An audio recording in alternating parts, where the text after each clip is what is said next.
Welcome to all of you in this question answer series जो हम यहाँ पे अपना स्टार्ट करने वाले हैं। मतलब आपके पास जो सीट के क्वेश्चंस हैं उनका यहाँ पे हम सॉल्यूशन करने वाले हैं। ठीक है, तो आई होप आप सभी के पास सीट अवेलेबल होगी। ठीक है, तो यहाँ पे कुछ क्वेश्चंस ऐसे होंगे जो ऑलरेडी मैंने जब मैं आपको थ्योरी पढ़ा रहा था तो उसके साथ मैंने ऑलरेडी करा रखे हैं। ठीक है, तो उनको यहाँ पे हम सॉल्व नहीं कराएंगे, थोड़ा मैं हिंट दे दूंगा या मैं रेफर कर दूंगा कि आप उस लेक्चर को देख लें, क्योंकि अभी हम यहाँ पे स्टार्ट करने वाले हैं चैप्टर 1। तो जो चैप्टर 1 था आपका सिंपल मैकेनिज्म, इसमें हमने 12 लेक्चर कवर किए हैं।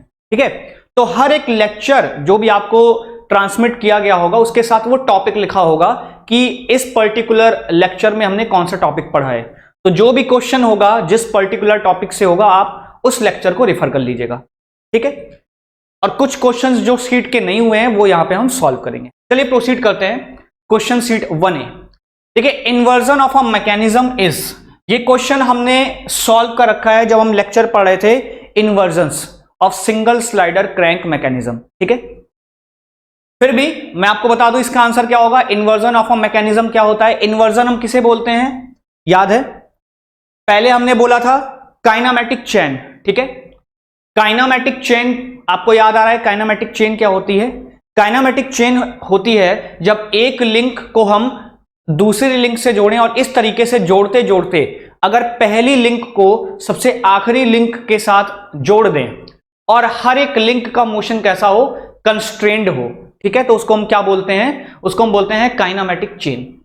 फिर उसके बाद हमने पढ़ा था कि काइनामेटिक चेन से हमको क्या मिलती है? मैकेनिज्म, कि जब काइनामेटिक चेन में हम किसी एक पर्टिकुलर लिंक को, किसी भी एक लिंक को फिक्स कर देते हैं तो हमें मिलती है वहां से मैकेनिज्म। ठीक है, तो हर बार अगर हम अलग अलग लिंक को फिक्स करें तो हमें क्या मिलती है? अलग अलग तरीके की मैकेनिज्म मिलती है, और इसी प्रोसेस को क्या बोलते हैं? इन्वर्जन बोलते हैं। ठीक है, तो इन्वर्जन क्या होता है कि जब हम अलग अलग लिंक को फिक्स करते हैं तो हमें अलग अलग तरीके की मैकेनिज्म मिलती है। तो आंसर क्या हो जाएगा? Inversion of a mechanism is obtained by fixing different links in a kinematic chain। जब हम काइनामेटिक चेन में अलग अलग लिंक को फिक्स करते हैं तो हमें अलग अलग तरीके की मैकेनिज्म। क्या ये पॉइंट क्लियर है? ठीक, चलिए नेक्स्ट क्वेश्चन पे आते हैं। The number of degree of freedom of a 5 link plane mechanism with 5 revolute pairs as shown in figure is। ठीक है, ये क्वेश्चन हमें देखना है। तो इस क्वेश्चन में क्या है कि इस क्वेश्चन को भी हमने ऑलरेडी सॉल्व कर रखा है, आप लेक्चर को रेफर कर सकते हो, वहां पे हमने इस क्वेश्चन को सॉल्व किया है। कुछ नहीं करना है, मैं आपको हिंट दे देता हूं। इसमें हमें बताना है डिग्री ऑफ फ्रीडम, और डिग्री ऑफ फ्रीडम का फॉर्मूला होता है F = 3 times of L1 - 2J - H। यहां से आप H निकाल लीजिए। ठीक है, H की वैल्यू यहां पे आपको 0 मिलेगी। J की वैल्यू निकाल लीजिएगा, कितनी आ रही है? J है नंबर ऑफ लोअर पेयर्स, 1 2 3 4 5, तो यहां पे J की वैल्यू 5 आ जाएगी। ठीक है, और नंबर ऑफ लिंक्स कितनी हो जाएंगी? 1 2 3 4 5, नंबर ऑफ लिंक्स हो गई 5। आप इस फॉर्मूले में पुट करिए, आंसर लीजिए। ऑलरेडी हमने इस क्वेश्चन को सॉल्व कर रखा है। ठीक है, ये क्वेश्चन हमने नहीं सॉल्व किया है, इसको आइए हम सॉल्व करते हैं। ठीक है, कह रहा है which of the following are the inversions of double slider crank mechanism. कह रहा है कि डबल स्लाइडर क्रैंक मैकेनिज्म कि इनमें से कौन कौन सी मैकेनिज्म है। तो डबल स्लाइडर क्रैंक मैकेनिज्म में आपको थोड़ा सा रिकैप करा दूं बस थोड़ी देर, कि डबल स्लाइडर क्रैंक मैकेनिज्म में हमने 3 तरीके की मैकेनिज्म पढ़ी थी। कौन कौन सी? सबसे पहली हमने पढ़ी थी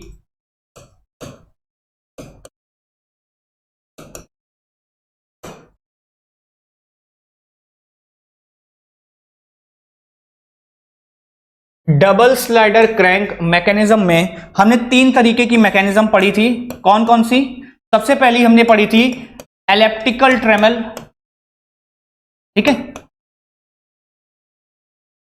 दूसरी हमने कौन सी पढ़ी थी? स्कॉच यॉक मैकेनिज्म, और तीसरी हमने कौन सी पढ़ी थी? Old hams coupling.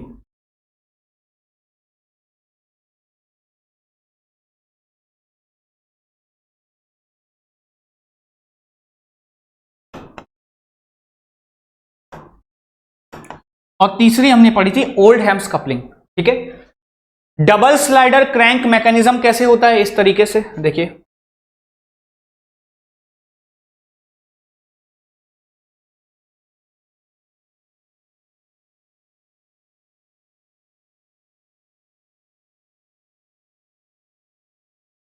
ये हमारी स्लॉटेड प्लेट हुआ करती थी, ठीक है, ये होती थी हमारी स्लॉटेड प्लेट, ठीक है। ये हमारे पास 2 स्लाइडर होते थे वहां पर, ठीक है, और एक कनेक्टिंग रॉड।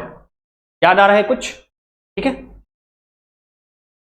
तो ये 3 मैकेनिज्म पढ़ी थी हमने। इलेक्ट्रिकल ट्रेमल कब मिलता था? इलेक्ट्रिकल ट्रेमल हमें तब मिलता था जब इस स्लॉटेड प्लेट को हम फिक्स कर देते थे, तब हमें इलेक्ट्रिकल ट्रेमल मिलता था। याद आ रहा है? जब हम किसी भी एक स्लाइडर को फिक्स करते थे, किसी भी एक स्लाइडर को फिक्स करते थे तो हमें स्कॉच यॉक मिलती थी, और जब हम इस कनेक्टिंग रॉड को फिक्स कर देते थे, इस कनेक्टिंग रॉड को, तो हमें क्या मिलती थी? तो हमें मिलती थी ओल्डहैम्स कपलिंग। याद आ रहा है? तो ये 3 मैकेनिज्म हमने पढ़ी थी, डबल स्लाइडर क्रैंक मैकेनिज्म। देखिए कौन कौन सी हो जाएगी। तो पहली तो हो जाएगी ओल्डहैम्स कपलिंग। वाइट वर्थ नहीं हो सकता क्योंकि विथ वर्थ हमने पढ़ा था सिंगल स्लाइडर क्रैंक मैकेनिज्म में। बीम इंजन भी नहीं हो सकता, और इलेक्ट्रिकल ट्रेमल। तो सही आंसर क्या हो जाएगा? 1 और 4। और 1 और 4 किसमें दिया हुआ है? Option number B. याद आ रहा है? थोड़ा थोड़ा। इलेक्ट्रिकल ट्रेमल हमें कब मिलता था? जब हम स्लॉटेड प्लेट को फिक्स करते थे। यहां बगल में आप लिख भी लो कि इलेक्ट्रिकल ट्रेमल हमें कब मिलता था? जब हम स्लॉटेड प्लेट को फिक्स करते थे। स्लॉटेड प्लेट इज फिक्स्ड, ठीक है। दूसरा, स्कॉच यॉक हमें कब मिलता था? When slider is fixed. जब हम स्लाइडर को फिक्स कर रहे थे तो अब हमें स्कॉच यॉक मिल रहा था। और ओल्डहैम्स कपलिंग कब मिल रहा था? ओल्डहैम्स कपलिंग मिल रहा था जब हम कनेक्टिंग रॉड को फिक्स कर रहे थे।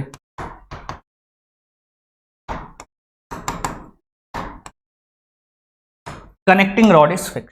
क्लियर है? तो इसका करेक्ट आंसर हो जाएगा ऑप्शन नंबर बी, 1 और 4। चलिए next question, which of the following is a higher pair? बताना इसमें हायर पेयर क्या होगा। अरे टर्निंग पेयर का हायर पेयर हो सकता है? नहीं हो सकता। रीजन, क्योंकि यहां सरफेस कांटेक्ट होता है। सिलिंड्रिकल पेयर का एग्जांपल याद करिए, याद आ रहा है? Turning pair. स्क्रू पेयर, इसमें भी सरफेस कांटेक्ट होता है। स्लाइडिंग पेयर, इसमें भी सरफेस कांटेक्ट होता है। तो करेक्ट आंसर क्या हो जाएगा हमारा? Belt and pulley. मैंने आपको बताया था कि belt and pulley is very close to higher pair. जो बेल्ट एंड पुली आता है, this belt and pulley is actually my wrapping pair. अगर आपको लेक्चर याद आ रहा हो, हमने उसमें पढ़ा था, this is actually the wrapping pair, जहां बेल्ट को पुली के ऊपर व्रैप कर देते हैं, लपेट देते हैं। And it is very close, मैंने वहां आपको नोट पॉइंट दिखाया था, wrapping pair it is very close to higher pair. ठीक है, ये क्या होता है? ये हायर पेयर के बहुत ज्यादा क्लोज होता है। क्लियर? तो इसका करेक्ट आंसर क्या हो जाएगा? Belt and pulley. बात समझ में आ रही? Question number 5, the mechanism forms a structure when the number of degrees of freedom is equal to. कह रहा है हमें स्ट्रक्चर मिलता है किसी भी बॉडी का जब डिग्रीज ऑफ फ्रीडम कितनी हो। तो मैंने आपको बताया था कि डिग्रीज ऑफ फ्रीडम अगर 1 के बराबर आता है, if degrees of freedom is equal to 1, ठीक है, उसको हम क्या बोलते हैं? उसको हम बोलते हैं कंस्ट्रेंट मोशन। ठीक है, if degrees of freedom, this F is my degrees of freedom. अगर डिग्रीज ऑफ फ्रीडम 1 के बराबर आता है, इसको सही से लिख लेते हैं, if degrees of freedom is equal to 1, इसको हम बोलते हैं क्या? Constrained motion. इसको हम बोलते हैं कंस्ट्रेंड मोशन। ठीक है, मतलब हमारा जो इनपुट होगा, एक इनपुट देंगे तो एक ही आउटपुट मिलेगा, कहने का ये मतलब है। ठीक है, कंस्ट्रेंड मोशन, एक ही डायरेक्शन, एक इंडिपेंडेंट डायरेक्शन होगी उसके मोशन को डिफाइन करने के लिए। अगर डिग्रीज ऑफ फ्रीडम 1 से ज्यादा आता है तो उसको क्या बोलते हैं? लेट्स से 2, 3 डॉट डॉट इस तरीके से 1 से ज्यादा आता है तो उसको हम क्या बोलते हैं? उसको हम बोलते हैं अनकंस्ट्रेंड मोशन। उसको हम क्या बोलते हैं? Unconstrained motion. ठीक है, डिग्रीज ऑफ फ्रीडम अगर 0 आता है तो वो क्या होता है हमारा? वो होता है स्ट्रक्चर, मतलब आपको कोई भी रिलेटिव मोशन नहीं मिलेगा लिंक्स के बीच में। ठीक है, अगर डिग्रीज ऑफ फ्रीडम 0 आ गया मतलब वो चीज स्ट्रक्चर बन जाएगी और कोई भी डिग्रीज ऑफ फ्रीडम, कोई भी रिलेटिव मोशन नहीं मिलेगा आपको लिंक्स के बीच में। और अगर डिग्रीज ऑफ फ्रीडम नेगेटिव आ जाती है तो उसको हम बोलते हैं सुपर स्ट्रक्चर। ये सारी चीजें हमने पढ़ रखी हैं ऑलरेडी। सुपर स्ट्रक्चर, अगर डिग्रीज ऑफ फ्रीडम नेगेटिव आता है तो यहां पे हमसे पूछ रहा है स्ट्रक्चर के लिए कि अगर कोई स्ट्रक्चर बन रहा है तो उसके लिए डिग्रीज ऑफ फ्रीडम कितनी होती है? आंसर हो जाएगा 0। क्लियर है पॉइंट? इसका आंसर हो जाएगा जीरो। अगर डिग्रीज ऑफ फ्रीडम जीरो है तो वो चीज स्ट्रक्चर कहलाए। क्लियर है? चलिए नेक्स्ट क्वेश्चन पे आते हैं। In a kinematic chain a quaternary joint is equivalent to how many number of binary joints. ये क्वेश्चन ऑलरेडी हमने कर रखा है, ठीक है। आपको मैंने जहां पर पेयर्स पढ़ाए थे, ठीक है, ज्वाइंट्स पढ़ाए थे, आई थिंक लेक्चर नंबर 2 में, वहां पे आप रेफर करिएगा, आपको ये सारी चीजें मिल जाएंगी। ये क्वेश्चन ऑलरेडी हमने क्लास में सॉल्व किया है, ठीक। This question has been already solved. The lead screw of a lathe nut forms a. जो लीड स्क्रू होता है, लीड स्क्रू क्या फॉर्म करता है? स्क्रू पेयर, ठीक। ऑलरेडी हमने क्वेश्चन देखिए, जो रेड कलर से हैं उनको ऑलरेडी हमने सॉल्व किया हुआ है, ठीक है। ग्रबलर्स क्राइटेरिया बताइए। ग्रबलर्स क्राइटेरिया में हमने क्या पढ़ा था? The degrees of freedom of a mechanism having plane motion.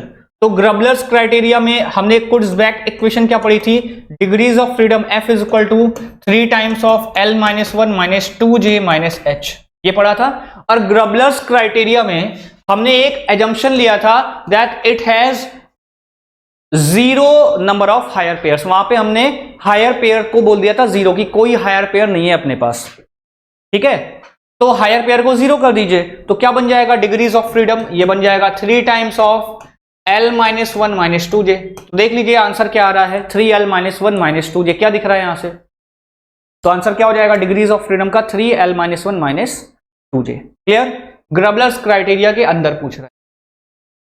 ये क्वेश्चन हमने सॉल्व करना है, इसको हमने सॉल्व नहीं किया।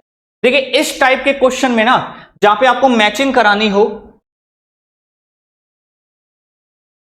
ठीक है, तो वहां पे आप क्या करो, आप इस टाइप के क्वेश्चन में गलत ढूंढा करो, गलत क्या है, ठीक है। आप गलत को ढूंढोगे, बहुत आसानी से आपको आंसर मिल जाएगा। जैसे कह रहा है which of the following pairs are correctly matched. कह रहा है इनमें से कौन से पेयर्स करेक्टली मैच किए गए हैं, कौन कौन से सही मैच है। तो with worth quick return mechanism, क्या सिंगल स्लाइडर क्रैंक चेन का एक इससे डराइव होता है? बिल्कुल सही, हाँ, सिंगल स्लाइडर क्रैंक मैकेनिज्म का इन्वर्जन होता है। तो 1 तो सही हो गया, ठीक है, 1 होगा। ओल्ड हैम्स कपलिंग क्या 4 बार चेन से मिलता है? ओल्ड हैम्स कपलिंग गलत, 4 बार चेन नहीं। डबल स्लाइडर क्रैंक मैकेनिज्म है, तो 2 तो नहीं हो सकता। मतलब ए सही है, ए की मैचिंग सही की गई है, 2 की मैचिंग गलत है, क्योंकि यहां पर डबल स्लाइडर क्रैंक मैकेनिज्म होना चाहिए। अरे यार, ओल्ड हैम्स कपलिंग कब मिलती है? Old hams coupling is the inversion of double slider crank mechanism, 4 bar chain का थोड़ी है। तो 2 गलत है, 2 की मैचिंग गलत है, मतलब 2 नहीं हो सकता। और स्कॉच यॉक मैकेनिज्म, हाँ, डबल स्लाइडर क्रैंक से मिलती है, तो डबल स्लाइडर क्रैंक चेन सही है। मतलब 1 और 3 होगा, 2 नहीं होगा। तो देख लीजिए 2 नहीं होना चाहिए, तो 2 जिसमें उसको हटा दीजिए। 2 इसमें भी है, ये नहीं हो सकता। 2 इसमें भी है, ये भी नहीं हो सकता। 2 इसमें भी है, ये भी नहीं हो सकता। बचा क्या? 1 और 3।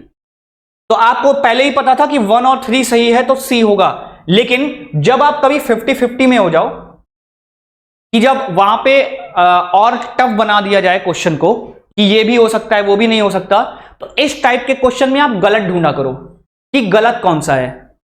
आप गलत को कट कर दो, असली आंसर आपके सामने अपने आप आ जाएगा। जैसे मान लीजिए हमें 1 और 3 के बारे में कोई इंफॉर्मेशन ना होती, मान लीजिए हम 1 में डाउट में कि सही है कि गलत है, हम नहीं पहचान पा रहे हैं, लेकिन हमको ये पता है ना कि 2 तो बिल्कुल ही गलत है, तो 2 तो नहीं हो सकता। 2 नहीं हो सकता तो ऑप्शन 2 इसमें, इसको भी काट दीजिए, ये नहीं हो सकता, ये वाला ऑप्शन नहीं हो सकता, ये नहीं हो सकता, क्योंकि इसमें 2 है और 2 होना नहीं है। तो बचता क्या? 1 और 3, यही आपका आंसर हो जाता है। क्या आप मेरी बात को समझ पा रहे हो? ठीक, जब इस टाइप के क्वेश्चन में आप कंफ्यूज हो जाओ, सीधे सबसे पहले आप गलत ढूंढो कि गलत कौन सा है। क्लियर? चलिए आगे बढ़ते हैं। ये क्वेश्चन हमने सॉल्व कर रखा है। In a slider crank mechanism when the slider is fixed it gives hand pump. याद आ रहा है? इसमें हमने क्या पढ़ा है? Hand pump. देखिएगा वहां पे हमने पढ़ा हुआ है क्वेश्चन को। अ 4 बार चेन हैज, कह रहा है अ 4 बार चेन हैज, क्या होते हैं इसमें? All turning pairs. ऑलरेडी हमने इस क्वेश्चन को सॉल्व कर रखा है वहां पर, ठीक है भाई। 4 बार चेन क्या होती है? 4 बार चेन इस तरीके से होती है, तो 4 बार चेन इस तरीके से होती है, तो इसमें आपको कितने टर्निंग पेयर दिखाई देंगे? ऑल क्या होते हैं? सभी के सभी टर्निंग पेयर होते हैं। नेक्स्ट क्वेश्चन पे आ जाइए। इस क्वेश्चन को भी हमने वहां पे सॉल्व किया हुआ है, इस क्वेश्चन को भी हमने सॉल्व किया हुआ है। उस लेक्चर में आप रेफर करिएगा जहां पे हमने पेयर पढ़े थे, पेयर्स, ठीक है, लोअर पेयर, हायर पेयर, ये सारी चीजें पढ़ी थी। उस लेक्चर में हमने इस क्वेश्चन को किया हुआ है क्लास में, ठीक है। तो ऑलरेडी जब क्वेश्चन को कर रखा है तो उसके ऊपर टाइम वेस्ट करने का कोई मतलब नहीं है, ठीक है। आगे देखते हैं। फिर भी आपको अगर मैच कराना हो, क्या क्या इसमें क्या करना है, मैचिंग करानी है। तो स्लाइडिंग पेयर बता दीजिए किसके साथ आ जाएगा भाई, स्लाइडिंग पेयर पिस्टन सिलेंडर, तो ए का पी का 4 के साथ मैचिंग हो जाएगा। तो पी का 4 के साथ देख लीजिए किसमें किसमें है, पी का 4 के साथ, ऑप्शन नंबर सी हो गया, खत्म बात। और मैच करा लेते, क्लियर है। रोलिंग पेयर क्या हो जाता, a road roller rolling on a ground, तो आर का 1 के साथ हो जाता, देख लीजिए आर का 1 के साथ। तो आपको मैचिंग करानी है, कौन सा पेयर किसके साथ मैच करेगा, किस एग्जाम्पल के साथ। बहुत बाकायदा अच्छे से वहां पे हमने एग्जाम्पल्स देखे हैं और इन क्वेश्चंस को हमने किया हुआ है, ठीक। क्वेश्चन नंबर 14 1A का देखिए, the mechanism used in a shaping machine is, कह रहा है कि शेपिंग मशीन में जो मैकेनिज्म यूज करते हैं उसमें क्या क्या होता है, बताइए। ये क्वेश्चन भी हमने सॉल्व किया हुआ है वहां पर। The mechanism use in a shaping machine is, shaping machine में कौन कौन से यहां पे यूज किए जाते हैं, close 4 bar chain having 4 revolute pairs, close 6 bar chain having 4 revolute pairs, inversion क्या है। ये जो मैकेनिज्म होती है शेपिंग मशीन, क्या होता है भैया, शेपिंग मशीन याद आ रहा है, single slotted bar mechanism, slotted bar mechanism with work quick return mechanism, याद आ रहा है, जिसमें हमने क्विक रिटर्न रेशियो पढ़ा हुआ था, QRR पढ़ा हुआ था। तो वो हमें कब मिला था, स्लॉटेड बार मैकेनिज्म हमें कब मिला था, जब हमने कनेक्टिंग रॉड को फिक्स किया था। तो कनेक्टिंग रॉड को फिक्स करने के बाद ये चीज मिली, मतलब क्या है ये सिंगल स्लाइडर क्रैंक मैकेनिज्म का क्या है, एक इन्वर्जन ही तो हुआ।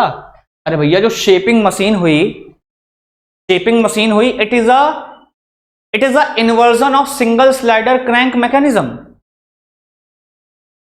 फिगर याद आ रहा है, कुछ ऐसे हमने पढ़ा हुआ था।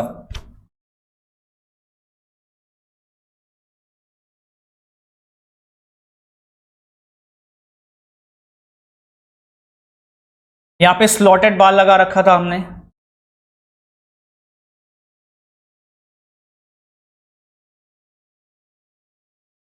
और यहां पे स्लॉटेड बार से यहां पे क्रैंक लगा रखा था, और ये क्रैंक इस कनेक्टिंग रॉड के साथ फिक्स था। यहां पर ये this was my connecting rod, और ये रोटेट कर रहा था इस तरीके से, और यहां पे इसके रैम के साथ हमने आगे एक टूल लगा रखा था, दिस इज टूल, और ये टूल जब आगे पीछे, स्लॉटेड बार आगे पीछे ऑक्सीलेट कर रहा था, क्रैंक ही हमारा रोटेट कर रहा था, स्लॉटेड बार आगे पीछे ऑक्सीलेट कर रहा था, जिसकी वजह से ये टूल का रेसिप्रोकेटिंग मोशन हो रहा था।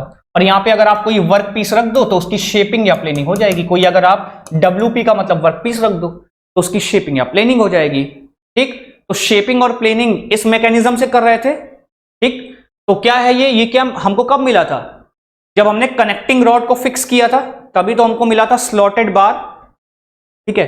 तो it is a inversion of single slider crank mechanism, क्या हो जाएगा, ऑप्शन नंबर डी। वैसे भी इस क्वेश्चन को हमने वहां किया हुआ है, दिस क्वेश्चन ये हमने नहीं किया हुआ है, ठीक है। बताइए, अब देखिए इस टाइप के क्वेश्चन में हमने स्कॉट रसेल मैकेनिज्म नहीं पढ़ा है, लेकिन बहुत कभी कभार पूछ लिया जाता है, 4-5 सालों में एक बार। तो अब देखिए इस टाइप के क्वेश्चन में आप उनको मैच कराओ जो आपको एग्जैक्टली पता हो, हाँ यार मुझे इसका आंसर तो पता ही है, ठीक है। तो बताइए स्कॉच यॉक मैकेनिज्म, सबसे पहले ये किसका है, ये तो डबल स्लाइडर क्रैंक मैकेनिज्म में मिलता है स्कॉच यॉक मैकेनिज्म। तो स्कॉच यॉक मैकेनिज्म की मैचिंग किसके साथ हो जाएगी, स्कॉच यॉक मैकेनिज्म की जो मैचिंग हो जाएगी, मैं बताऊं किसके साथ हो जाएगी, ये हो जाएगी 3 के साथ।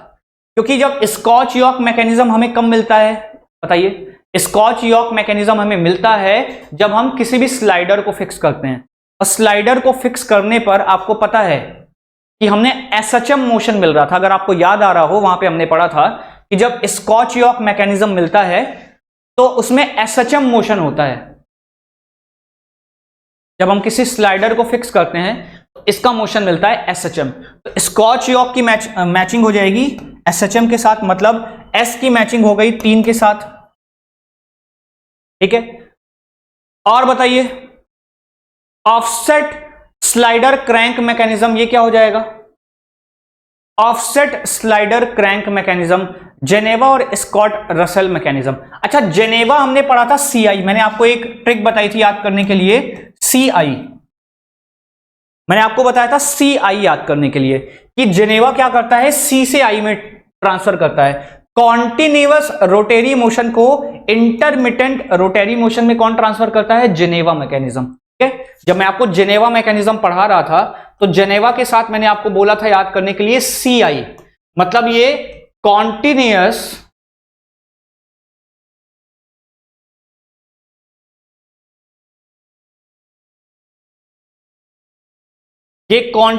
रोटेरी मोशन को किसमें चेंज करता है, इंटरमिटेंट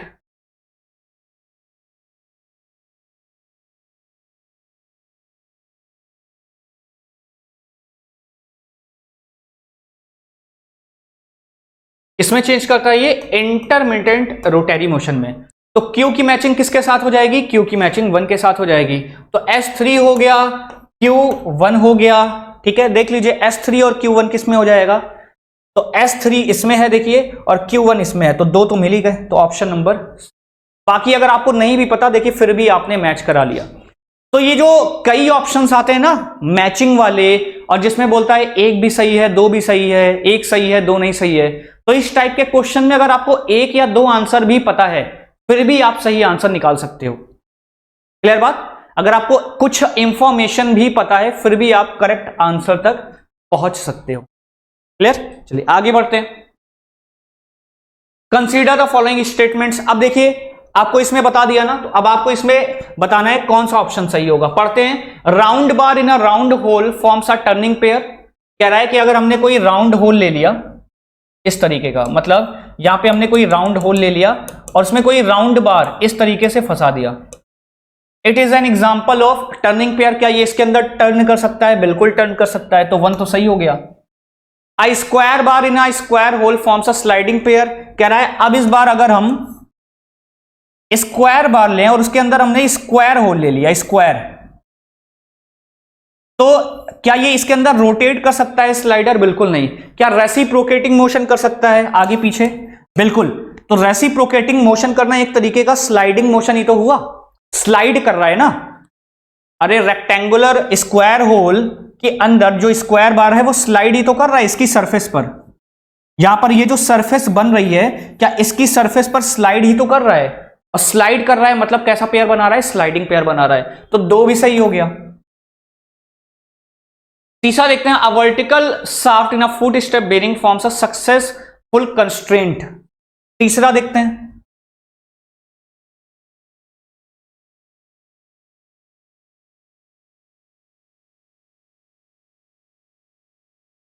कह रहा फुट स्टेप बेरिंग मैंने आपको कैसे बताया था, इस तरीके से।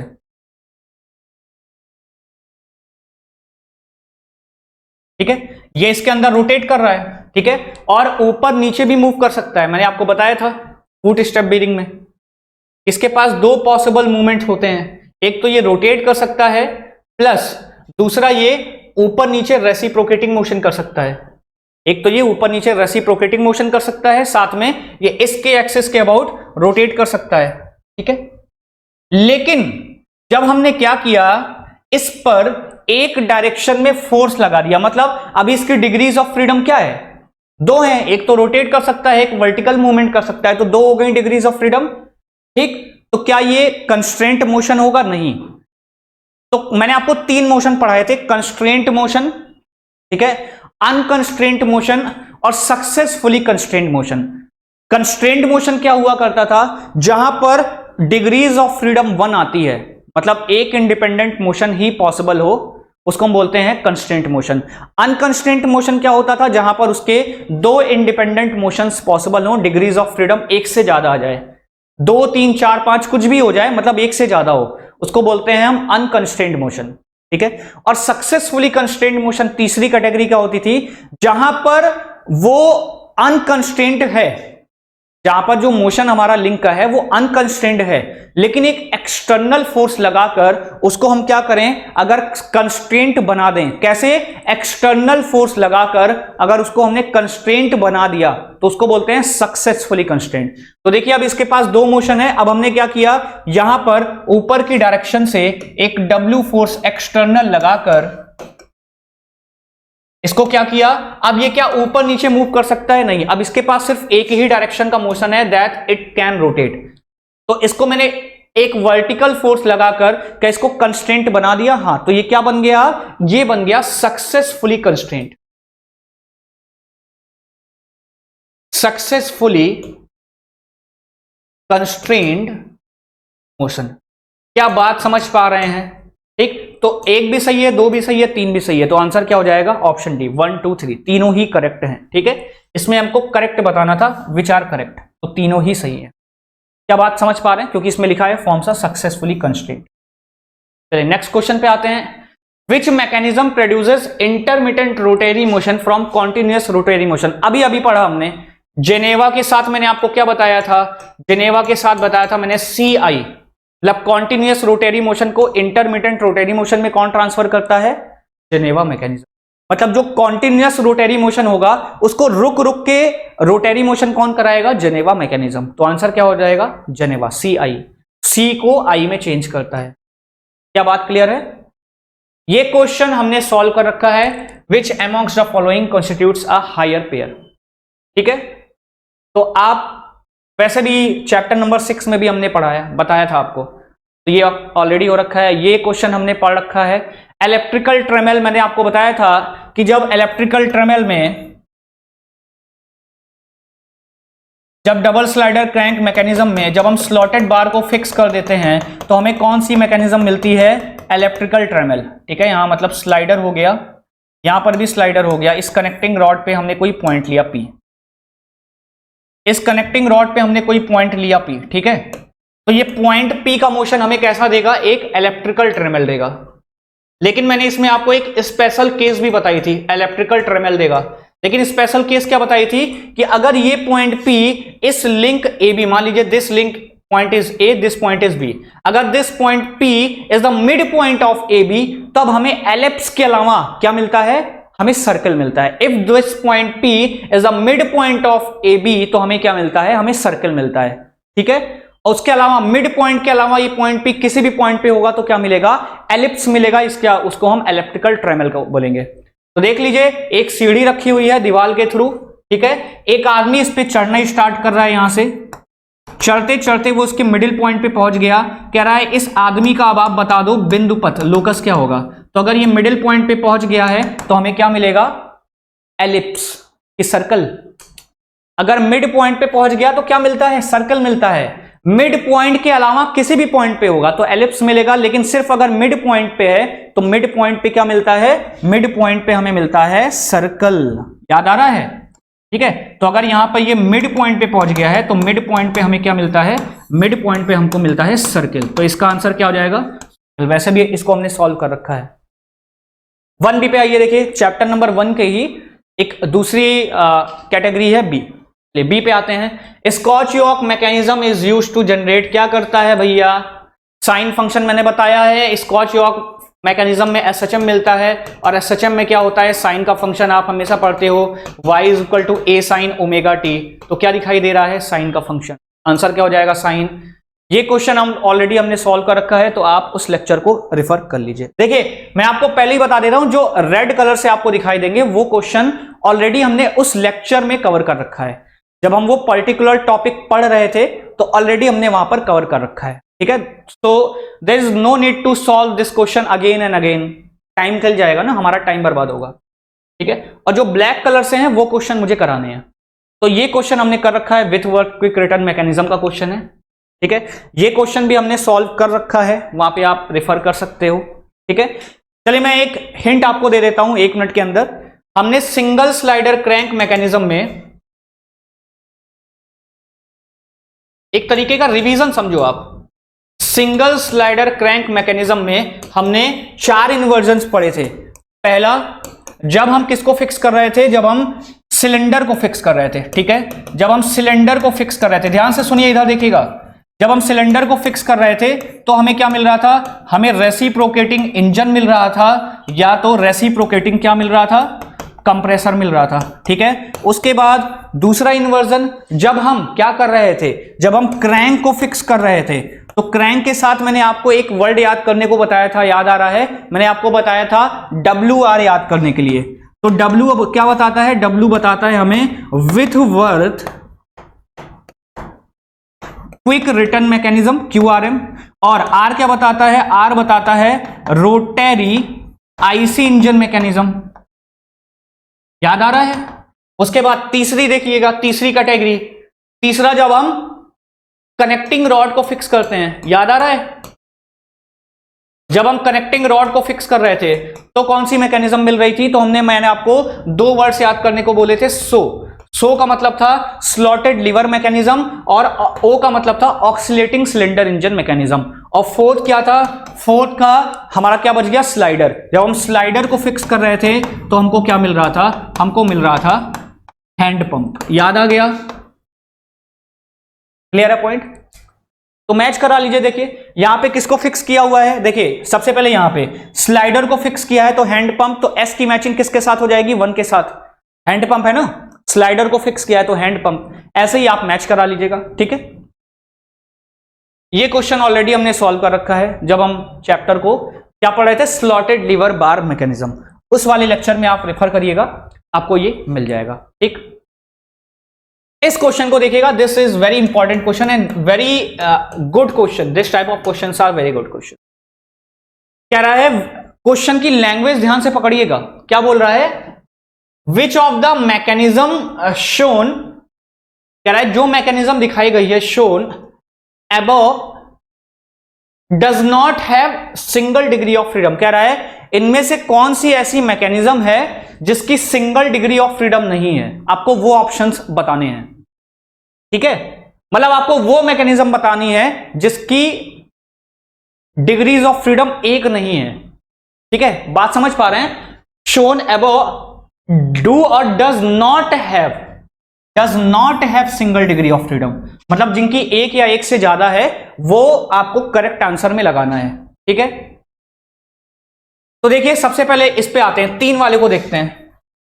3 वाले की डिग्रीज ऑफ फ्रीडम निकालिए, तो 3 की कितनी हो जाएगी, देखिए this is fix link, link number 1, this is link number 2, this is link number 3, और इसको ऑलरेडी फिक्स को हमने 1 बोल रखा है पहले ही। इसमें 3 लिंक हो गई। ठीक, इसमें 3 लिंक हो गई। इसके डिग्रीज ऑफ फ्रीडम का फॉर्मूला लगाइए, F is equal to 3L-1 - 2J - H। देखिए 3 टाइम्स ऑफ लिंक कितनी है इसमें, 1 2 3, तो यहां पे 3 - 1 हो जाएगा, minus 2 times of J। J देखिए J कितना हो जाएगा, एक तो J यहां पर हो गया और दूसरा J यहां पर हो गया। क्या यहां पर J मिलेगा, नहीं, यहां पर आपको एक H मिलेगा, हायर पेयर, क्योंकि यहां पर पॉइंट कांटेक्ट हो रहा है। और मैंने आपको बताया था कि जब भी पॉइंट कांटेक्ट या लाइन कांटेक्ट होता है तो कैसा पेयर बनता है, हायर पेयर। तो H की वैल्यू 1 हो गई, J 2 हो गए। तो यहां पे देखिए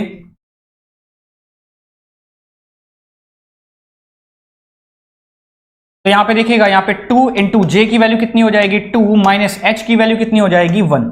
ठीक है, ये कितना हो जाएगा, 3 टाइम्स ऑफ 2 माइनस यहां पर 4 - 1, कितना हो गया, 3 2 = 6, 6 - 5 = 1। तो 1 आ गया। लेकिन हमको वो ऑप्शन चाहिए जिसमें डिग्री ऑफ फ्रीडम एक से ज्यादा हो, एक ना हो। तो 3 तो नहीं हो सकता क्योंकि इसकी डिग्रीज ऑफ फ्रीडम 1 आ गई। ठीक है, और हमें वो आंसर चाहिए जिसमें degrees of freedom does not have single, मतलब जिसमें डिग्रीज ऑफ फ्रीडम एक ना हो। तो मतलब 3 तो नहीं हो सकता, मतलब ये ऑप्शन 3 वाला जिसमें होगा वो ऑप्शन तो नहीं हो सकता, तो वो पहले कट कर दीजिए। मतलब ए नहीं हो सकता क्योंकि ए में भी 3 है, और बी नहीं हो सकता क्योंकि बी में भी 3 है। ठीक है, और ये वाला 3 तो हो ही नहीं सकता। अरे 3 ओनली लिखा हुआ है ना, तो हमने ये देख लिया कि 3 जिसमें है वो तो हो ही नहीं सकता। तो ये तीनों ऑप्शंस अपने आप कट हो गए, बचा क्या, तो यही आपको सॉल्व भी नहीं करना पड़ा। देखा, यही चीज मैं आपको बता रहा था कि जब आपको क्वेश्चन जितना ज्यादा टफ दिखे ना, आप समझिए उतना आसान क्वेश्चन है। तो मुझे तीनों में 3 कॉमन दिखाई दे रहा था, तो मैंने 3 को पहले ही कैलकुलेट कर लिया। तो यहां से ये पता चला कि 3 तो हो ही नहीं सकता, तो 3 जिसमें है काट दीजिए, क्या बचेगा, ऑप्शन डी बचेगा, 4th ओनली। और आप 4th की निकाल भी लो। दिस इज जब हम पढ़ेंगे चैप्टर नंबर 7 जल्द ही, उसमें एक चीज आएगी एपिसाइक्लिक गियर ट्रेन। तो this is a epicyclic gear train. ठीक है, ये क्या है, ये है epicyclic gear train. Epicyclic gear train की डिग्रीज ऑफ फ्रीडम 2 होती है, याद रख लीजिएगा, very important point. Epicyclic gear train की डिग्रीज ऑफ फ्रीडम कितनी होती है, 2 होती है। इसकी भी आप डिग्रीज ऑफ फ्रीडम निकाल सकते हो, अपने आप से सॉल्व कर लीजिएगा। Clear point? क्या पॉइंट क्लियर है बताइए। चलिए आगे बढ़ते हैं। इसमें भी आप डिग्रीज ऑफ फ्रीडम निकाल सकते हो। यहां पर एक फिक्स्ड लिंक है, ठीक है, फिर यहां पे पिन ज्वाइंटेड है, फिर ये लिंक नंबर 2 हो गई, ये लिंक नंबर 3 हो गई, और इसको हमने फिक्स बोल ही दिया है, तो ये और ये केस तो बिल्कुल सेम हो गए। 1 और 3 वाले बिल्कुल सेम केस हो गए। ये क्वेश्चन ऑलरेडी हमने सॉल्व कर रखा है, आप उस क्वेश्चन को रेफर करिएगा, उस चैप्टर को जहां पे हम क्या पढ़ रहे थे, जहां पे हम मैंने आपको बताया था मैकेनिज्म के बारे में, ग्रेसॉफ मैकेनिज्म जहां पे हमने पढ़ी थी। ग्रेसॉफ मैकेनिज्म के बाद वाला जो जस्ट लेक्चर था उसमें हमने इस क्वेश्चन को बकायदा क्लास में सॉल्व किया हुआ है, अच्छे से समझ के, ठीक है, तो आप उसको अच्छे से वहां पे जाके देख लीजिए। इस क्वेश्चन को भी हमने वहां पे देखे, मैंने आपको बताया था ग्रबलर्स क्राइटेरिया में हमने 2 एजम्पशंस लिए थे, ठीक है, ग्रबलर्स क्राइटेरिया में कि डिग्रीज ऑफ फ्रीडम को हमने कितना माना था, 1 माना था, और एच को हमने 0 माना था। तो अगर ग्रबलर्स क्राइटेरिया पूछा हुआ है तो आपको तो इसको सॉल्व करने की जरूरत भी नहीं है, क्योंकि ग्रबलर्स क्राइटेरिया है, और ग्रबलर्स क्राइटेरिया में डिग्रीज ऑफ फ्रीडम कितनी आती है, 1। फिर भी अगर आपको सॉल्व करना है तो f is equal to 3l minus 1 minus 2j minus h, आप ये लगाइएगा। h की वैल्यू को हम कितना मानते हैं, 0 ग्रबलर्स क्राइटेरिया में। आपको l पता ही है, l की वैल्यू यहां पे रखिएगा, l minus 1 minus 2 times of यहां पे j की वैल्यू रख दीजिएगा, आपको आंसर 1 मिलेगा, ठीक है। और वैसे भी ग्रबलर्स क्राइटेरिया के ये 2 एजम्पशंस होते हैं कि डिग्रीज ऑफ फ्रीडम 1 और h हायर पेयर को हम 0 मानते हैं, तो अपने आप ये आंसर कितना निकल के आएगा, 1। क्लियर? नेक्स्ट क्वेश्चन पे आते हैं। कह रहा है which of the following are the examples of forced close kinematic pair. देखिए फोर्स क्लोज काइनेमेटिक पेयर का मतलब है, क्या होता है फोर्स क्लोज काइनेमेटिक पेयर का मतलब, फोर्स क्लोज काइनेमेटिक पेयर का क्या मतलब होता है, जिसमें आप कोई एक्सटर्नल फोर्स लगाते हो ताकि उनका कांटेक्ट बना रहे। इसको हम ओपन टाइप का भी बोलते हैं, ओपन सिस्टम टाइप का, ओपन पेयर टाइप का, या इसको आप ऐसा भी समझ सकते हो that external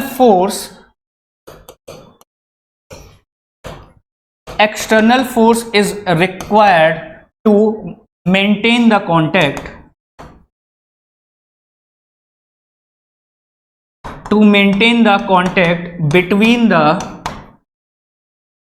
between the links, ठीक है। तो देखिए क्या कैम एंड फॉलोअर स्प्रिंग में ये जो मैं एक्सटर्नल फोर्स बोल रहा हूं, तो ये एक्सटर्नल फोर्स का क्या मतलब है, this external force can be gravity force, can be spring force, can be inertia force, कुछ भी, मतलब जहां पर आप किसी एक्सटर्नल फोर्स लगाकर उनके कांटेक्ट को बनाए रखते हो, that external force can be spring force, gravity force, कुछ भी हो सकता है, एक्सटर्नल होना चाहिए। तो क्या कैम एंड फॉलोअर में एक एक्सटर्नल स्प्रिंग फोर्स काम करता है? जब भी मैंने कैम एंड फॉलोअर का फिगर बनाया था तो मैंने इस तरीके का फिगर बनाया था, याद होगा आपको, कि यहां पर एक स्प्रिंग लगाता था मैं, तो वो स्प्रिंग क्या करती थी, ध्यान से देखिए, कि जब ये फॉलोअर ऊपर जा रहा है, तो फॉलोअर ऊपर जा रहा है तो स्प्रिंग कंप्रेस होगी, और स्प्रिंग जिस डायरेक्शन में कंप्रेस होती है उसके अपोजिट डायरेक्शन में ही तो फोर्स लगाती है। मतलब अगर फॉलोअर ऊपर जा रहा है, तो स्प्रिंग कंप्रेस हुई, तो स्प्रिंग किधर करेगी, नीचे की डायरेक्शन में फोर्स लगा रही है। मतलब एफ स्प्रिंग किधर लगता है, एफ स्प्रिंग लगता है नीचे की डायरेक्शन में, तभी तो इस फॉलोअर और इस कैम का पॉइंट कांटेक्ट हमेशा बना रहता है। तो यहां पे एक्सटर्नल फोर्स कौन काम कर रहा है, यहां का जो एक्सटर्नल फोर्स है कैम एंड फॉलोअर में, वो क्या हो गया, स्प्रिंग फोर्स। Clear point? तो कैम एंड फॉलोअर, हाँ बिल्कुल होता है। Door closing mechanism, door close mechanism जो होती है, क्या उसमें हम एक एक्सटर्नल फोर्स अपनी तरफ से लगाते हैं, एक्सटर्नल फोर्स लगाते हैं ना डोर क्लोज मैकेनिज्म में, ठीक है। तो वहां पर भी क्या होगा, वहां पर भी फोर्स क्लोज का मतलब जहां एक्सटर्नल फोर्स की जरूरत पड़ती है। स्लाइडर क्रैंक मैकेनिज्म में नहीं, यहां पे किसी फोर्स की जरूरत नहीं पड़ती, वहां तो रोटेट कराते हैं ना हम। ऑटोमेटिक क्लच ऑपरेटिंग मैकेनिज्म, देखिए जहां पे क्लच मैकेनिज्म होती है, क्लच ऑपरेट करने के लिए तो आपको एक्सटर्नल फोर्स लगाना पड़ता है ना क्लच लेने के लिए, तो आप ऐसा समझ सकते हो। तो क्या हो जाएगा, ये 3 नहीं होगा, चौथा भी हो जाएगा। तो तीसरा देख लीजिए जिसमें नहीं है, ठीक है, तीसरा नहीं होगा। तो जिसमें जिसमें 3 है काट दीजिए, 3 इसमें है ये भी नहीं हो सकता, 3 इसमें है ये भी नहीं हो सकता, 3 इसमें है ये भी नहीं हो सकता। अरे भाई सिंगल स्लाइडर क्रैंक मैकेनिज्म में तो हम पावर देते हैं ना एक्सटर्नल, अपनी तरफ से कहां फोर्स लगाते हैं। बात समझ पा रहे हैं? वहां पे फोर्स की थोड़ी पड़ती है, वहां तो एंगुलर वेलोसिटी देनी होती है रोटेट कराने के लिए। वहां तो बस हमने घुमा दिया, पावर घुमा देके घुमा दिया, वो अपने आप वर्क कर रहा है। तो 3 नहीं होगा, बाकी 1 2 4 ऑप्शन। तो क्या हो जाएगा ऑप्शन नंबर। क्लियर है ये पॉइंट? चलिए आगे बढ़ते हैं। द लेंथ ऑफ, ये क्वेश्चन हमने सॉल्व कर रखा है ग्रासॉफ मैकेनिज्म में। आप इस क्वेश्चन को वहां पर रेफर करिए। ठीक, अब देखिए आगे से जितने रेड कलर के आएंगे ना, मैं उनको आपको रेफर बोल दूंगा कि आप वहां पे रेफर करिए, क्योंकि ऑलरेडी क्वेश्चन हमने क्लास में किया हुआ है। ठीक है, उनको वापस से एक्सप्लेन करना, वापस से डबल टाइम एक ही क्वेश्चन पे देना, that's not good. Question number 10 ये हमने सॉल्व कर रखा है। ठीक है, 11 ऑलरेडी मैंने आपको एक कुर्ज़बैक पैराडॉक्स बताया था ना, जहां रिडंडेंट डिग्री ऑफ फ्रीडम और रिडंडेंट लिंक वाला मैंने आपको एग्जांपल समझाया था। ठीक है, जब मैं आपको डिग्रीज ऑफ फ्रीडम पढ़ा रहा था, तो उस वाले लेक्चर में आप इस क्वेश्चन को देख सकते हैं। वहां जब मैंने आपको रिडंडेंट डिग्री ऑफ फ्रीडम और रिडंडेंट लिंक वाला एग्जांपल समझाया था। ठीक है, चैप्टर नंबर 1 का जो लेक्चर है जिसमें मैंने आपको डिग्रीज ऑफ फ्रीडम पढ़ाया था, ठीक है, उसमें रिडंडेंट डिग्री ऑफ फ्रीडम और रिडंडेंट लिंक, उसके एग्जांपल में मैंने ये क्वेश्चन आपको क्लास में कराया हुआ है। अच्छे से टाइम देकर समझिएगा। ठीक, आप वहां पे रेफर करिएगा। ये क्वेश्चन भी हमने क्लास में सॉल्व किया है। देखिए चैप्टर नंबर 1 में हमने भरपूर क्वेश्चन सॉल्व किए हुए हैं। ठीक है, ये क्वेश्चन भी सॉल्व हो चुका है, इस क्वेश्चन को भी हमने क्लास में सॉल्व किया हुआ है। देखिए एपिसाइक्लिक गियर ट्रेन अभी आया था, तो मैंने आपको याद करने के लिए बोला था कि एपिसाइक्लिक गियर ट्रेन की डिग्रीज ऑफ फ्रीडम कितनी होती है, 2 होती है। आप याद ही कर लो, क्योंकि जब हम एपिसाइक्लिक, अभी जब हम गियर ट्रेन चैप्टर पढ़ेंगे तो उसमें मैं आपको दिखाऊंगा कैसे। ठीक है, तो डिग्रीज ऑफ फ्रीडम कितनी होती है एपिसाइक्लिक गियर ट्रेन की, 2। ना हो तो आप इसको सॉल्व भी कर सकते हो। देखिए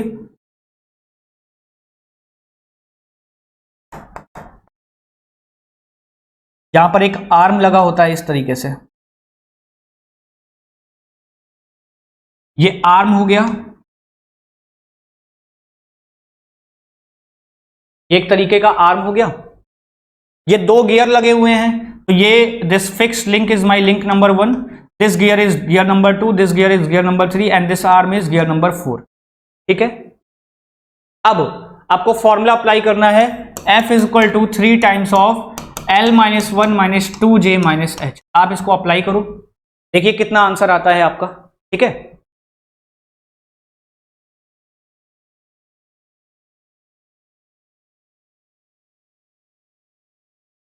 अच्छा यहां पे J की वैल्यू कितनी हो जाएगी बताइए, J की वैल्यू कितनी हो जाएगी, J की वैल्यू कितनी हो जाएगी इस वाले पॉइंट पे। देखिए इस वाले पॉइंट पे कितनी लिंक जोड़ रही हैं, जो ये वाला टर्नरी ये वाला पॉइंट है, इस पे कितनी लिंक जोड़ रही हैं। क्या लिंक नंबर 1 भी यहां पे है, लिंक नंबर 2 भी यहां पे पिन ज्वाइंटेड है, क्या लिंक नंबर 4 भी जोड़ रहा है यहां पर, बिल्कुल जोड़ रहा है। तो यहां पर J की वैल्यू, यहां पे कितनी लिंक है, एक तो 4 लिंक जुड़ी है, लिंक नंबर 1 जुड़ी है और साथ में लिंक नंबर 2 भी जुड़ी है। तो क्या ये टर्नरी लिंक नहीं हो गया, क्या ये एक टर्नरी लिंक नहीं हो गया। और एक टर्नरी लिंक कितने बाइनरी ज्वाइंट के बराबर, 2 बाइनरी ज्वाइंट के बराबर। याद आ रहा है, तो 1 ternary joint is equal to 1T is equal to 2 times of B के बराबर होता है। याद आ रहा है, साथ में यहां पर भी तो एक पिन ज्वाइंट किया हुआ है लिंक नंबर 3 और 4 को। ठीक है, तो यहां पर J की वैल्यू 1 हो गई। ठीक है, और यहां पर 2J हो जाएगा। ये बात समझ में आई, यहां 2J क्यों हो रहा है, क्योंकि यहां पर 3 लिंक एक साथ जुड़ी हैं और वो हमारा टर्नरी लिंक बना रही हैं। ठीक है, यहां पे 3 लिंक एक साथ जुड़ी हुई हैं। देखिए यहां पे मैंने बताया आपको, लिंक नंबर 1, लिंक नंबर 4 और लिंक नंबर 2। तो यहां पे टर्नरी ज्वाइंट बना यहां पे, और 1 ternary joint is equal to 2 binary joint, और बाइनरी ज्वाइंट का मतलब J हो गया। तो 2J यहां पर हो गया, it means it is equal to 2J। J यहां पर हो गया, एक J यहां पर हो गया, कितना हो गया टोटल 3J। तो J की वैल्यू हो गई कितनी, 3। ठीक है, तो यहां से टोटल J की वैल्यू कितनी आ गई, 3। एक J यहां पर है और 2J यहां पर है। ठीक है, तो J की वैल्यू कितनी हो गई, 3। और यहां पे देखिए क्या इन दोनों, इस वाले गियर और इस वाले गियर के बीच हमेशा क्या होता है, पॉइंट कांटेक्ट होता है, मैंने आपको बताया है। तो h की वैल्यू कितनी हो जाएगी, h की वैल्यू हो जाएगी 1। सारी वैल्यूज को उठा के इसमें रख दीजिएगा, कितना आ जाएगा देखिए 3। नंबर ऑफ लिंक्स कितनी है, नंबर ऑफ लिंक्स 4 है, तो 4 - 1 - 2 टाइम्स ऑफ j की वैल्यू कितनी है 3 - 1, ठीक है। ये कितना हो जाएगा 3, ये हो जाएगा कितना 3, ठीक है। -3 दूनी 6 -1 कितना हो गया, ये 9 - 7 कितना हो गया 2। क्लियर है। तो आंसर कितना आ जाएगा इसका, इसका आंसर हो जाएगा, इसकी डिग्रीज ऑफ फ्रीडम हो जाएगी 2। तो कभी भी कोई एपिसाइक्लिक गियर ट्रेन पूछे उसकी डिग्रीज ऑफ फ्रीडम कितनी होती है 2, ठीक। चलिए आगे बढ़ते हैं। हाइड्रोलिक लिंक, जिसमें हम हाइड्रोलिक ऑयल यूज करते हैं। आपको याद आ रहा है मैंने एक हाइड्रोलिक प्रेस और हाइड्रोलिक जैक का एग्जांपल बताया था, उसमें फोर्स किसकी वजह से ट्रांसफर हो रहा था, फोर्स ट्रांसफर हो रहा था पानी या कोई किसी फ्लूइड की वजह से। तो जहां पर फोर्स ट्रांसफर में फ्लूइड हेल्प करे तो ऐसे में उसको हम क्या बोलते हैं, फ्लूइड लिंक बोलते हैं। तो इसका आंसर क्या हो जाएगा correct, fluid link. Which mechanism produces mathematically exact straight line motion, आपको बताना है exact straight line motion. Exact पूछ रहा है, बिल्कुल एग्जैक्ट, ठीक है, बिल्कुल एग्जैक्ट। तो इसका करेक्ट आंसर क्या हो जाएगा, इसका करेक्ट आंसर होगा पेक्यूलियर मैकेनिज्म, ठीक है। This is generally not asked, लेकिन ईएस में आ चुका है तो इसलिए मैंने इस क्वेश्चन को इस सीट में रखने के लिए सोचा, ठीक है। वैसे कभी आपके जेई में आज तक अभी पूछा नहीं गया है, लेकिन फिर भी मैंने इस क्वेश्चन को रखा क्योंकि ईएस में आया हुआ है, तो मे भी आपके में पूछ लिया जाए, ठीक है। तो कभी कभी कुछ क्वेश्चंस होते हैं जो बिल्कुल आउट ऑफ कोर्स आ जाते हैं, तो उसके लिए हम कुछ कर नहीं सकते, वो आपको पता ही होना चाहिए, अदरवाइज छोड़ के आगे बढ़ना पड़ेगा। समझ रहे हैं बात को। कभी कभार आप कुछ पढ़े भी नहीं होते लेकिन वो कहीं से उठ के चले आते हैं क्वेश्चंस, तो उसके लिए आप कुछ कर नहीं सकते, किसी को ब्लेम भी नहीं कर सकते कि आप किसी कम्युनिटी को ब्लेम करो। सिंपल है, अगर आपको वो पता है, नहीं पता है तो नहीं पता है, ठीक है। चलिए, ये क्वेश्चन हमने कर रखा है, ग्रेसॉफ मैकेनिज्म का है। कंप्लीट रेवोल्यूशन जो करता है उसको क्या बोलते हैं, क्रैंक बोलते हैं। चलिए आगे बढ़ते हैं, ठीक। इसका आंसर क्रैंक हो जाएगा। इसमें देखते हैं,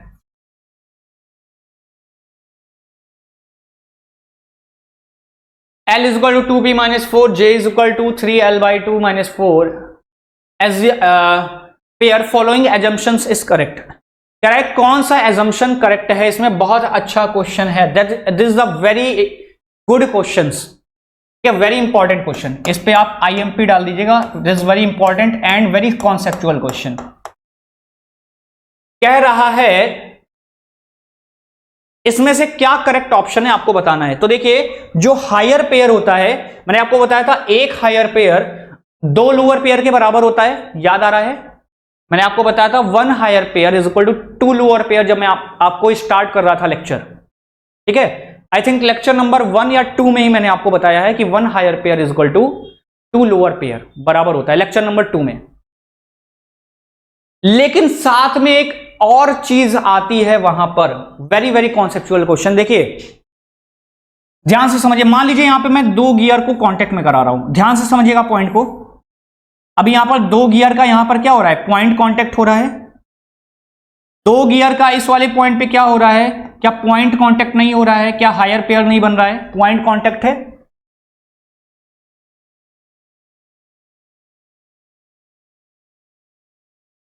क्या यहां पर 2 गियर का पॉइंट कांटेक्ट नहीं बन रहा है, बिल्कुल बन रहा है, पॉइंट कांटेक्ट हुआ ना। तो अब कह रहा है कि एक हायर पेयर कितने लोअर पेयर के बराबर होता है, भाई 2 लोअर पेयर के बराबर। लेकिन ध्यान से सुनिए, अब देखिए इस एक हायर पेयर को अगर मुझे 2 लोअर पेयर में चेंज करना है तो मैं इसी तरीके से करूंगा ना कि लेट से यहां पे मैंने एक टर्निंग पेयर लगा दिया, because turning pair is a lower pair. यहां पर भी मैंने एक टर्निंग पेयर लगा दिया, ध्यान से समझिएगा बात को। तो एक हायर पेयर को मैंने 2 लोअर पेयर में बदल तो दिया, लेकिन साथ में लोअर पेयर बदलने के साथ क्या आ गई, क्या एक आपको एडिशनल लिंक नहीं दिखाई दे रही है कि जब भी हम एक हायर पेयर को 2 लोअर पेयर में चेंज करते हैं तो साथ में हमें क्या मिलती है, एक एक्स्ट्रा एडिशनल लिंक भी लगानी पड़ती है। क्या बात समझ में आ रही है। देखिए अभी यहां पर पॉइंट कांटेक्ट था, अब यहां पे क्या है, यहां हायर पेयर हो रहा है, यहां क्या बन रहा है, यहां पर अब लोअर पेयर बन रहा है। तो हायर पेयर को लोअर पेयर में बदलने के लिए क्या करना पड़ा, एक एडिशनल लिंक लगानी पड़ी। तो करेक्ट आंसर क्या हो जाएगा, each higher pair is equal to 2 pair with additional link. तो इसका करेक्ट आंसर क्या हो जाएगा, ऑप्शन नंबर बी। क्लियर है? चलिए आगे बढ़ते हैं। ये क्वेश्चन हमने सॉल्व कर रखा है। मैंने इसके लिए बीम इंजन के लिए आपको सिलाई मशीन वाला एग्जांपल दिया था, ठीक है, जहां पर हम प्रैक्टिकल एप्लीकेशंस पढ़ रहे थे सिंगल स्लाइडर क्रैंक मैकेनिज्म का। उस लेक्चर में आप इसको रेफर करिएगा, ठीक है। Automobile steering gear is an example of, किसका एग्जांपल होता है भाई? देखो, ऑटोमोबाइल स्टीयरिंग गियर में हमने दो तरीके के गियरिंग स्टीयरिंग गियर सिस्टम पढ़े हुए हैं। एक तो डेविस पढ़ा हुआ था और दूसरा हमने क्या पढ़ा हुआ था? एकरमान पढ़ा हुआ था। और मैंने आपको याद करने के लिए बताया भी था कि डेविस में एस आ रहा है, मतलब इसमें क्या होगा? इसमें दो स्लाइडिंग पेयर होते हैं और दो रेवोल्यूट टर्निंग पेयर होते हैं, ठीक है। और इसमें चारों के चारों क्या होते हैं? 4 टर्निंग पेयर होते हैं। ये मैंने आपको बताया था जब मैं पढ़ा रहा था, ठीक है। तो टर्निंग पेयर भी किस तरीके का एग्जांपल? एलपी का लोअर पेयर। और स्लाइडिंग पेयर और टर्निंग पेयर ये भी किसके एग्जांपल? ये भी लोअर पेयर के एग्जांपल, ठीक है। तो जो दोनों ही कैसे हो गए? लोअर पेयर के एग्जांपल हो गए। इसमें 4 टर्निंग पेयर होते हैं, इसमें 2 स्लाइडिंग 2 टर्निंग। तो ये भी पूरा टर्निंग और स्लाइडिंग ये भी लोअर पेयर होते हैं और टर्निंग लोअर पेयर। तो दोनों ही कैसे हो गए? लोअर पेयर हो गए। तो जो ऑटोमोबाइल स्टीयरिंग गियर होता है ये किस तरीके, किसका एग्जांपल है? Is an example of lower pair, ठीक। A device which converts available energy into useful work is known as, क्या बोलते हैं? देखिए मैं आपको बता रहा था पहले काइनेमेटिक चेन, ध्यान से सुनिए। काइनेमेटिक चेन बताया था मैंने आपको। फिर काइनेमेटिक चेन में मैंने बोला if one link is fixed, मैंने आपको बताया था कि अगर काइनेमेटिक चेन में if one link is fixed तो हमें क्या मिलती है? मैकेनिज्म मिलती है, ठीक है। मैंने आपको वहां पर बताया था अगर हम काइनेमेटिक चेन में किसी एक लिंक को फिक्स कर दें तो हमें क्या मिलती है? हमें मिलती है मैकेनिज्म, ठीक, हमें मैकेनिज्म मिलती है। और इस मैकेनिज्म का जब हम एक यूजफुल आउटपुट निकाल लें, यूजफुल वर्क निकाल लें या यूजफुल और यूजफुल आउटपुट निकाल लें तो इसी मैकेनिज्म को हम क्या बोल देते हैं? इसी मैकेनिज्म को हम बोल देते हैं मशीन। तो जिससे हम एक डिजायर्ड आउटपुट निकाल पाए, जिससे हम डिजायर्ड आउटपुट निकाल पाए तो उसको, उसी मैकेनिज्म को हम मशीन बोल देते हैं। तो क्या करता है? अ device which converts the available energy into useful work, कौन करता है? उसको मशीन करता है, ठीक है। क्या हो जाएगा answer? Kinematic pair constituted by cam and follower mechanism is, कह रहा है काइनेमेटिक पेयर जो कॉन्स्टिट्यूट होता है कैम एंड फॉलोअर से, कैसा होता है भाई? कैम एंड फॉलोअर जब हम पढ़ रहे थे तो आपको मैंने इसका एग्जांपल दिया था नाइफ एज फॉलोअर का। देखिए यहां स्प्रिंग लगी होती है, यहां गाइड्स लगे होते हैं, ठीक है। तो यहां पर कैसा पेयर बन रहा है? क्या लाइन कांटेक्ट दिखाई दे रहा है? Point contact. क्या यहां पे सरफेस कांटेक्ट है या पॉइंट कांटेक्ट है? यहां कैसा कांटेक्ट है? पॉइंट कांटेक्ट हुआ ना। और पॉइंट कांटेक्ट या लाइन कांटेक्ट किस श्रेणी में आते हैं? Higher pair. तो हायर पेयर हो गया, तो हायर पेयर तो दो में गिवन है, एक ए में और डी में। अब देखिए higher pair and open type, क्या ये आपको बंद हुआ दिखाई दे रहा है या खुला है? खुला हुआ है। तो ये कैसा हो गया? Cam and follower is a higher pair, क्योंकि यहां पे पॉइंट कांटेक्ट है and it is an open structure. मतलब ऐसा नहीं है कि इसको अलग करने के लिए आपको हथौड़ा मार के तोड़ना पड़ेगा। आप जनरली क्या करो? फॉलोअर को अलग कर लो, कैम को अलग कर लो, आपकी मैकेनिज्म अलग अलग हो जाएगी। तो ओपन टाइप की है तभी तो अलग हो पा रही है, क्लोज थोड़ी ही है। तो क्या हो जाएगा? Higher pair and open type. तो करेक्ट ऑप्शन क्या हो गया? Option number A. Clear? Piston, ये क्वेश्चन हमने सॉल्व किया हुआ है, ठीक है, ठीक। चलिए, the piston rod of a steam engine is usually connected by the, ये मैंने आपको बताया था याद करने के लिए, क्वार्टर जॉइंट। ये मशीन डिजाइन का क्वेश्चन है लेकिन कभी कभार टोम में भी पूछ लिया जाता है, मैंने आपको बताया था याद करने के लिए, ठीक। जनरली ये मशीन डिजाइन का क्वेश्चन है। क्वेश्चन नंबर 24 ये हमने सॉल्व कर रखा है, ठीक है। Which of the following type of shaft can be connected using old hams coupling. मैंने आपको बताया था ओल्ड हैम्स कपलिंग में क्या होता है? एक्सिस में थोड़ा सा ऑफसेट होता है, मिस अलाइनमेंट होता है।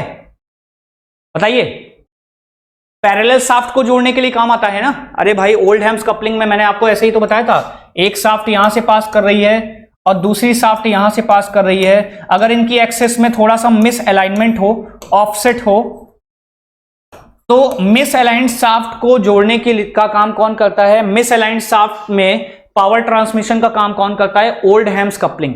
जब मैं आपको डबल स्लाइडर क्रैंक मैकेनिज्म पढ़ा रहा था वहां पे हमने पढ़ा था, ठीक है, कि मिस अलाइंड शाफ्ट मतलब दो शाफ्ट जिनकी एक्सिस एक दूसरे के कोलिनियर नहीं है, मतलब पैरेलल है लेकिन उनकी एक्सिस में थोड़ा सा ऑफसेट है, एक दूसरे के ऊपर नीचे है।